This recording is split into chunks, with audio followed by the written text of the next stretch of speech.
પણ આંખનો અફીણો દારૂની વાત નીકળી. તો આપણે એક વાત છે કે જ્યારે બ્રાહ્મણ સત્યનારાયણની કથા કરાવતા હતા ને ત્યારે જે યજમાન બેઠા હતા તેના ગજામાં તમાકુનું પડીકું હતું. હવે બ્રાહ્મણને તમાકુ ખાવાની ટેવ લોંગ ટાઈમ થયો કથામાં, એટલે એને વ્યસન પડ્યું મારે તમાકુ જોઈ ગયા એટલે તમાકુ ખાવાનું મન થયું.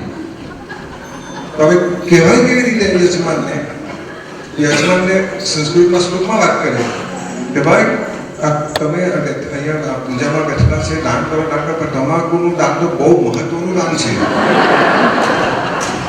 તો કે તમાકુ તલ માત્રેણ સુવર્ણ દાનમ લભતે ફલમ. તલ માત્ર જેટલું તમે તમાકુનું દાન કરો તો સોનાના દાન જેટલું તમને મહત્વ છે. તંબાકુ તલ માત્રેણ સુવર્ણ દાનમ લભતે ફલમ ચપટી ચપટી ગોદાનમ. ચપટી ભરીને આપે તો ગાયનું દાન થાય. તો કે મારાથી તો આખો પડીકો આપી દેલો તો તારા સર્વ પાપમ નાશનમ. તો પછી પેલા બ્રાહ્મણ તો દાન લઈ આવે, સંકલ્પ ટકા આવે ને તો સંકલ્પ પેલા કે ચાલો ભાઈ પેલી કથા બાજુ રાખી સંકલ્પ ચાલુ કરી દો. સંકલ્પ કે હવે તમારું પત્ર હસ્તમ ગૃહીત્વા, હાથમાં તમારું પત્ર રાખો, તમાકુ હાથમાં રાખો, ચૂનાપણ વસ્તુ ઉપર ચૂનો રાખો, અંગૂઠા ઘૂસતા હોઠમ સમર્પયામિ. બ્રાહ્મણ ખાઈ ગયું.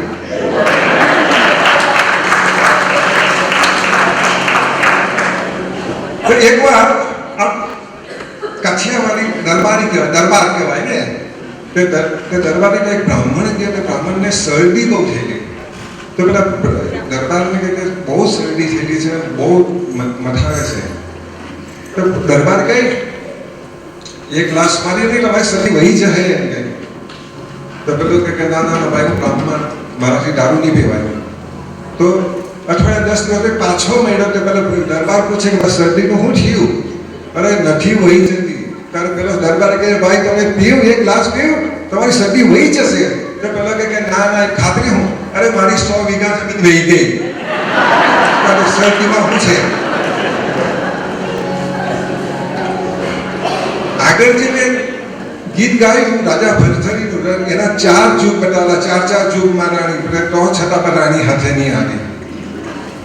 તો એક વખત કોઈ કપલ હશે 50ની વર્ષગાંઠ એની લગ્ન તિથિ વખતે તે લોકો વિચાર કરે કે ચાલો શું કરીએ, આજે આપણે ભગવાન મંદિરમાં જઈને પગે લાગીએ.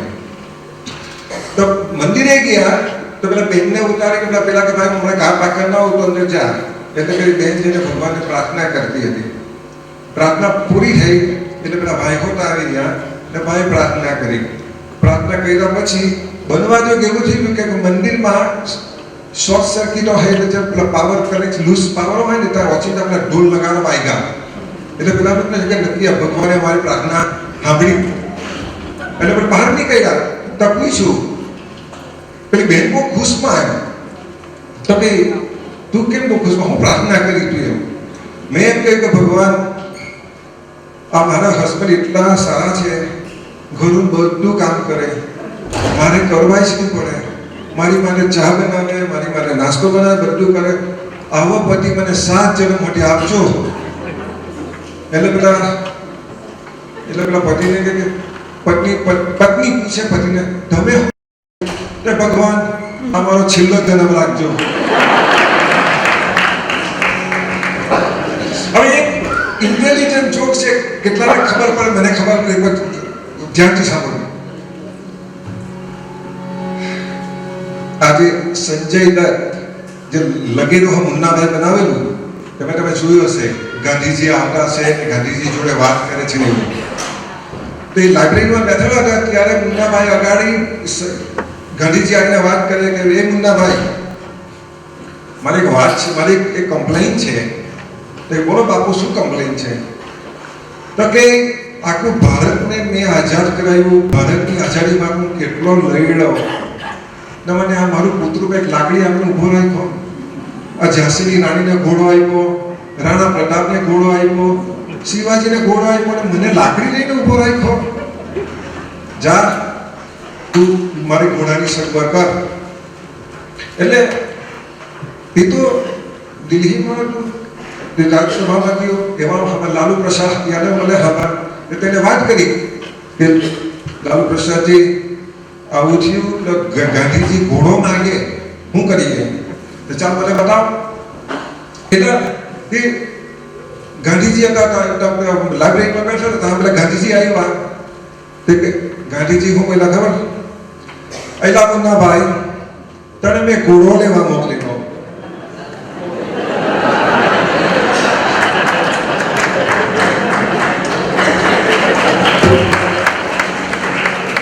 એકવાર નેતાજી કઈ ભાષણ કરતા હોય ને, ભાષણ કરતા કરતા એક કૂતરું આવીને નેતાજીને કર્યું. જેવું કહ્યું તેવું ભાગ્યું. તો એની પછાડી બધા લોકો ભાગ્યા કે માર માર. તો પણ કૂતરું પકડાયું ને, જ્યાં પેલા બધા બીજા બધા કૂતરા બેઠેલા ને ત્યાં જઈને ઊભું રહી ગયું. તો પેલા બીજા બધા કૂતરા એને પૂછે કે શું થયું એમ? તો કઈ નહીં, પેલા નેતાજીનું કહ્યું ને તેમાં પછાડી બધા મને મારવા પડેલા કે. તો પેલા તેને ખીજવાયા. તને મહિના નેતાજી જ મહિનો તને કરવાનું, ચાલ તને 14 ઇન્જેક્શન મુકાવવા પડે. હવે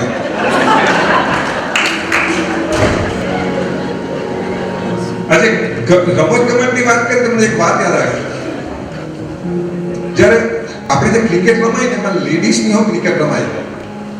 તો લેડીઝની ક્રિકેટ રમાતી હતી. તો મારો એક ફ્રેન્ડ છે, તેની વાઈફ લેડીઝની ટીમમાં રમે.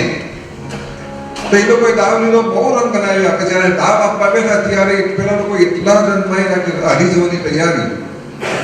એવામાં ટી ટાઈમનો બ્રેક પડ્યો ત્યારે મને થયું કે ચાલો પેલી બહેનોને કે વાત કરું. એટલે પેલા એમ્પાયરને પૂછ્યું કે તમને વાંધો નહીં લાયા, બહેનને મારે એક 2 મિનિટ વાત કરવી છે. તે કરો કઈ નહીં એમ. મેં એમને વાત કરીને ત્યાર પછી પેલા દાવ પર પેલા જે આવ્યા તે લોકો આખી ગેમને હરાવી દીધી. ત્યારે મેં તે પેલા લોકો પેલા મારો ફ્રેન્ડ મને પૂછે એ હું વાત કરી કે આ લોકો બધા એકદમ બદલાઈ ગયા.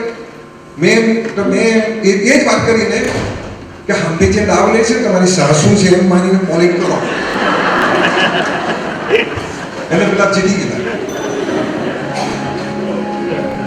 એટલે છોકરાને સ્કૂલમાં નામ લખાવા જાય ઘણી વખત પેલા બહેનો ધણીનું નામ નહીં લઈ. આજે તો બોલે છે, બધા બોલે છે, ધણીઓ બોલે છે, પત્નીઓ બોલે છે, બધા જ નામ લઈને બોલાવે છે.